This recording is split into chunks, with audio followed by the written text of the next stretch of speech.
Mastering presentations at work isn't just a skill, it's a superpower. It transforms how people see you, commands belief, and earns respect. With this course, I want to make presenting your superpower. We'll explore how to convey your ideas in a way that resonates, impacts, and drives action. Step by step, we'll craft a presentation from planning to delivery that will grow your confidence and be a game changer for your career.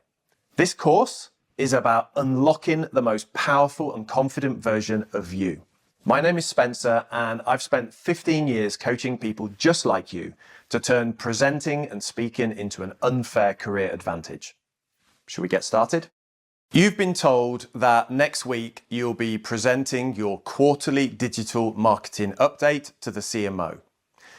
You haven't presented to her before, nor do you have much time to get it prepared. So what do you do?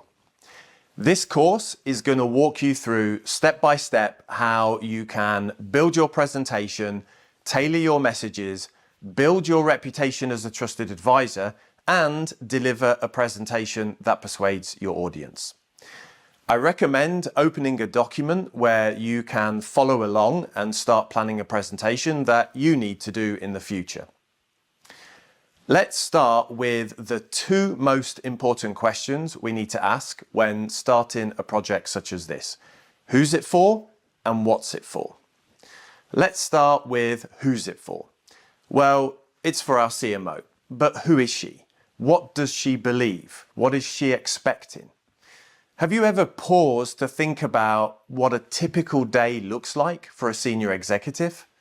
Her inbox is exploding, her calendar is packed with back-to-back meetings, and in those meetings, everybody wants her to make a decision, to greenlight something, to give the next steps, or to give advice. She is time poor, she needs to context switch all day, and she has to make decisions based on little information. In the middle of that busy day, in one of those many 30-minute meetings, you will be given your quarterly digital marketing update. How can you cut through the noise of her day? How can you boost the signal of your messages and reduce the unnecessary noise?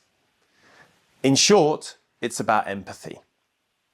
Ask yourself, if I knew what she did, wanted what she wanted, had to experience what she experiences, then what story and messages would resonate with me?